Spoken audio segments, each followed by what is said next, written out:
देखो बेटा, कल हमने मेथड्स ऑफ प्रिपरेशन करे थे हेलो एल्केन्स की और हेलो एरीन्स की। ठीक है, अब हम नेक्स्ट करेंगे physical properties of haloalkanes and haloarenes. तो इसमें अब हम सबसे पहले इनका अगर हम मेल्टिंग पॉइंट और बॉइलिंग पॉइंट देखें तो तुम ध्यान से देखो बेटा, जो हेलो एल्केन्स और हेलो एरीन्स हैं उनका मेल्टिंग पॉइंट और बॉइलिंग पॉइंट जो पेरेंट एल्केन्स होते हैं, भाई जिससे भी बना है, जैसे हमारा क्लोरोमीथेन मीथेन से बना है, ठीक है, तो अपने पेरेंट हाइड्रोकार्बन से हमेशा उनका मेल्टिंग पॉइंट बॉइलिंग पॉइंट ज्यादा होगा, क्योंकि उनमें एक पोलर बॉन्ड आई है CX के फॉर्म में। तो ड्यू टू दैट पोलैरिटी इनका मेल्टिंग पॉइंट बॉइलिंग पॉइंट थोड़ा ज्यादा हो जाएगा। ठीक है, जो फोर्सेज ऑफ अट्रैक्शन है इंटरमोलिकुलर वो स्ट्रॉन्ग हो जाएंगे, डाइपोल डाइपोल इंटरेक्शंस आ जाएंगे।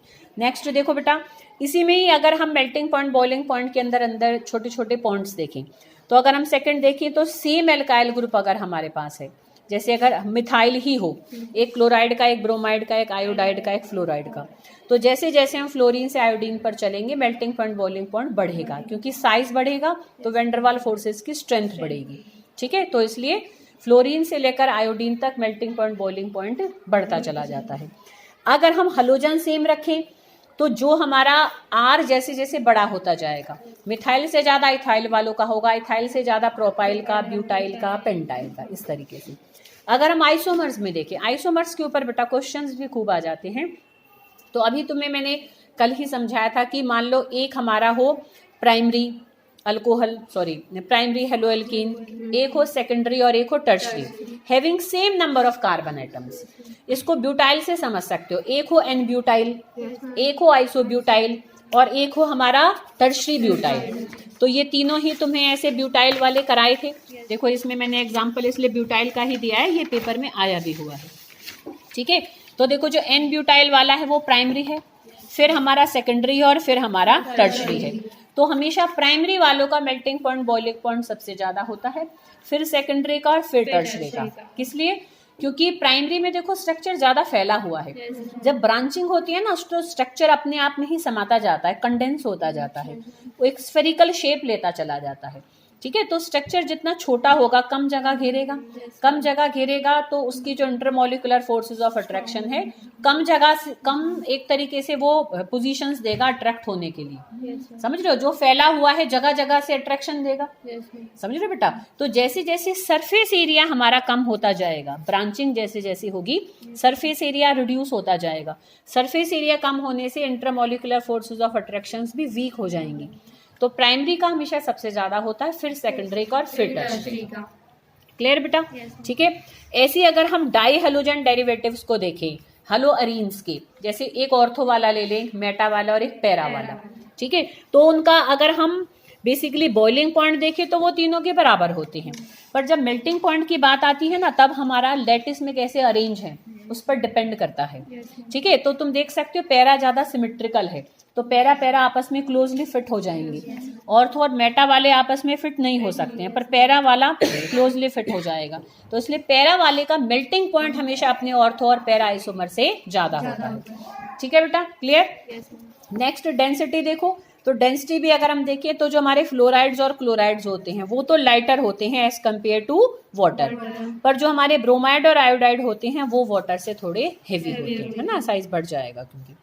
ऐसे नेक्स्ट हम देखें अगर हम इनकी सॉल्युबिलिटी, तो सॉल्युबिलिटी भी, क्योंकि देखो बेटा ये हमारे कम ही पोलर हैं, भाई थोड़ी सी पोलैरिटी तो आई पर इतने पोलर नहीं है कि पानी में घुल जाएं, तो ये नॉन पोलर सॉल्वेंट में ही घुलते हैं, जैसे कि हमारे हाइड्रो का, जैसे पेट्रोल तुमने देखा है वो हाइड्रोकार्बन का मिक्सचर होता है तो पानी में डिजोल्व नहीं होता। ठीक है ना बेटा, तो ये भी हमारे क्या है, बेशक थोड़ी पोलैरिटी है पर फिर भी ओवरऑल ये नॉन पोलर ज्यादा है, तो ये पोलर सॉल्वेंट में डिजोल्व नहीं होते हैं, they can be soluble in non polar solvent, और ये खुद बहुत अच्छे सॉल्वेंट बिहेव करते हैं, जैसे कार्बन टेट्राक्लोराइड खुद बहुत चीजों को घोलने के काम आता है जो नॉन पोलर होती है। ठीक है, तो they are non polar, so they are soluble in non polar solvents, और ऑर्गेनिक सॉल्वेंट्स ही बेसिकली नॉन पोलर होते हैं, और ये खुद भी ऑर्गेनिक कंपाउंड है तो ये खुद बहुत अच्छे सॉल्वेंट होते हैं। ठीक है बेटा, नेक्स्ट अब हम देखेंगे इसी में ही, देखो स्टेबिलिटी भी अगर हम देखें तो जो फ्लोरीन वाली बॉन्ड क्योंकि सबसे ज्यादा स्टेबल होती है due to its high electronegativity, तो फ्लोराइड सबसे स्टेबल होते हैं, फिर क्लोराइड्स, फिर ब्रोमाइड्स और फिर आयोडाइड्स।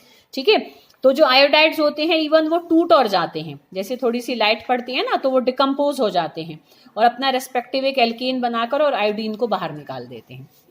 इनफ्लेमेबिलिटी देखें, इनफ्लेमेबिलिटी क्या होती है कि ज्वलनशीलता बेसिकली, ठीक है। जैसे कि तुमने देखा भाई हाइड्रोकार्बन हमारे बहुत ज्वलनशील होते हैं, तभी तो हम एज अ फ्यूल यूज करते हैं उनको, चाहे एलपीजी है, चाहे सीएनजी है, चाहे पेट्रोल है, चाहे डीजल है, वो सब हमारे क्या है, हाइड्रोकार्बन के मिक्सचर्स ही होते हैं बेटा।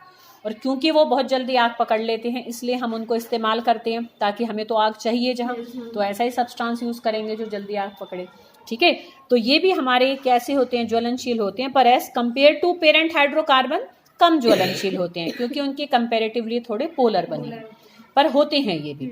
तो they are less inflammable than parent hydrocarbon and due to their good solvent nature भी होता है इनका। अब इनमें दो बातें इनको किस में काम आती हैं कि देखो जल्दी आग पकड़ते नहीं है, ठीक है, और लिक्विड फॉर्म में भी मिलते हैं, मतलब जो भी ऑर्गेनिक कोई चीज है तो उसको घोल लेंगे आराम से और आग भी जल्दी नहीं पकड़ेंगे, तो इनको हम ड्राई क्लीनिंग में यूज करते हैं। ड्राई क्लीनिंग में बेसिकली क्या है कि जो चिकने दाग धब्बे होते हैं, तो चिकनाहट बेसिकली एक नॉन पोलर ही होती है, जो चिकनाहट होती है बेसिकली उसका नॉन पोलर नेचर होता है, तो नॉन पोलर चीज में वो चिकनाहट घुल जाती है और आग भी जल्दी नहीं पकड़ेगा कि भाई हम उस कपड़े को अगर धो रहे हो तो हमारा आग वाग पकड़ जाए जल्दी, जैसे पेट्रोल में भी कई बार धोए जाते हैं तो पर वो इन्फ्लेमेबल नेचर का हुए रहते हैं, है ना, वो कपड़ा जल्दी आग पकड़ लेगा। तो ये इनका गुड सॉल्वेंट नेचर और लेस इन्फ्लेमेबल नेचर होने के कारण they are used in dry cleaning, ठीक है। और ये हमारे फायर एक्सटिंग्विशर के फॉर्म में भी यूज होते हैं, मतलब आग बुझाने की भी काम आते हैं, सॉल्वेंट नेचर है, ठीक है ना। तो क्या है, पानी तो उल्टा खुद बेटा क्या होता है कि ऑक्सीजन के साथ रिएक्ट करके उसका कंबशन हो जाता है, तो इनका हमारा क्या होता है, ये उल्टा पानी से उल्टा जल्दी ये आग बुझाने का काम करते हैं। सॉल्वेंट नेचर है ना, ऑक्सीजन की एक तरीके से एब्सेंस बना देते हैं, बेसिकली ऑक्सीजन को कम अवेलेबल होने देंगे। तो जो हमारा कार्बन टेट्राक्लोराइड है ना, वो एक बहुत अच्छा फायर एक्सटिंग्विशर होता है और एज पायरीन वो हमारा मार्केट में मिलता है, ठीक है बेटा। तो ये सारे इसकी क्या थी, फिजिकल प्रॉपर्टीज थी, ठीक है। तो अब हम नेक्स्ट वीडियो में इनकी केमिकल प्रॉपर्टीज देखेंगे।